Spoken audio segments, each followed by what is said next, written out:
ఆయన ఒక cine actor. సహజంగా సినీ యాక్టర్లకి అన్ని మతాలను కాస్త గౌరవించే స్వభావం ఉంటుంది. కాకపోతే అతను క్రిస్టియన్ అట్ట. ఆ సినీ రంగంలో నటించి మరి ఎందుకో ఎలక్షన్లో నిలవబడాలనుకున్నాడు. పోటీ చేశాడు.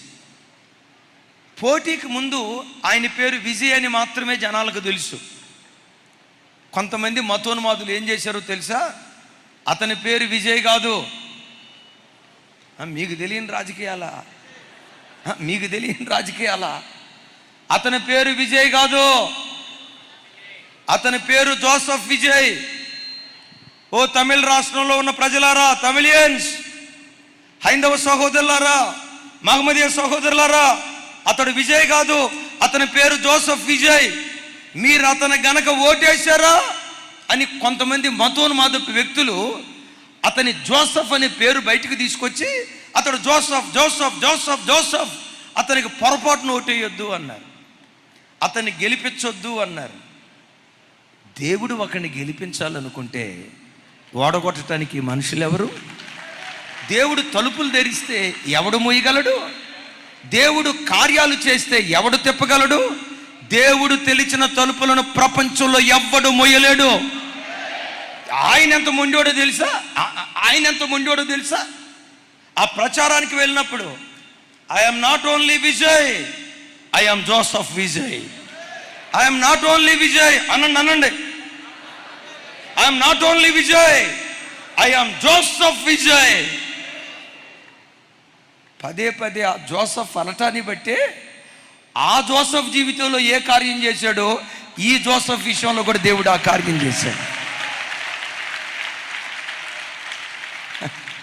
మామూలుడు కాదు, సైలెంట్గా ఉంటాడు. నంబర్ 1 వైలెంట్ అంట. ఎక్కువ మాట్లాడడం, చాలా తక్కువ మాట్లాడతాడట. కానీ మాట బయలుదేరిందంటే తోటనేనంట. రోజు ఎక్స్ సీఎం జయలలిత గారిని కలవటానికి వెళ్ళాడట, ఏదో ఒక పని నిమిత్తం.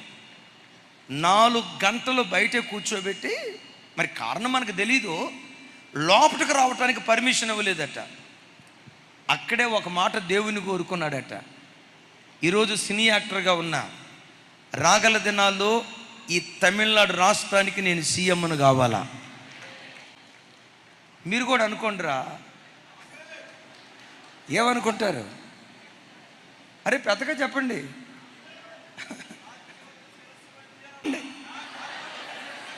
క్రైస్తవుడా, రాజ్యములకు శిరస్సు వంటి జనం నీవు.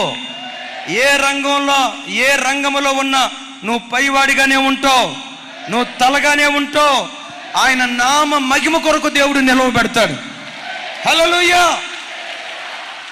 అరే, ఆయన ప్రశస్తమైన రక్తంతో కడగబడిన నీ నోటు నుంచి వచ్చిన మాట దేవుడు నిశ్చయంగా స్థిరపరుస్తాడు.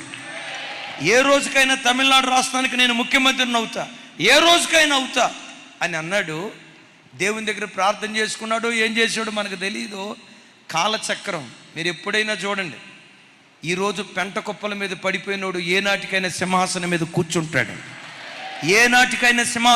కూర్చుంటాడు. ఈరోజు మనం బ్రతికిన దినాల్లో మన కళ్ళ ఎదుట ఆ బిడ్డను సీఎంగా దేవుడు నిలవబెట్టాడు. ప్రమాణ స్వీకారం రోజు, తమ్ముడు ప్రమాణ స్వీకారం ఫోటో ఉంటుంది చూడండి. తన ప్రమాణ స్వీకారం రోజు వెనక ఫ్లక్స్ పెట్టారు. ఆ ఫ్లక్స్ మీద తాటికాయంత అక్షరాలతో ఏమని రాశాడో తెలుసా? Joseph Vijay. Yes I am Joseph. నా ప్రభు బిడ్డలారా, క్రైస్తవులు అని అంటరాని వాళ్ళుగా ప్రజలు నేను చూస్తున్నారా?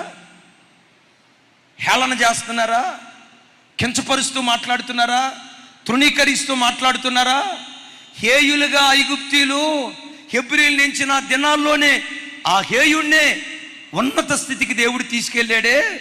యోసేపు దేవుడే నీ దేవుడు. నీ బ్రతుకులో కూడా నా దేవుడు ఆ కార్యం చెయ్యునుగాక. ఒకసారి చూడండి ఏమని రాసింది అక్కడ చూడండి. అయితే ఏమని రాసింది?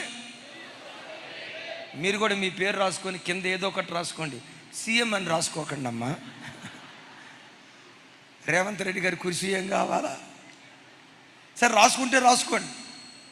మీ పిల్లలు ఏం కావాలనుకున్నారో కింద రాసుకోండి. భవిష్యత్తులో మీరు ఏం కావాలనుకున్నారో కింద రాసుకోండి.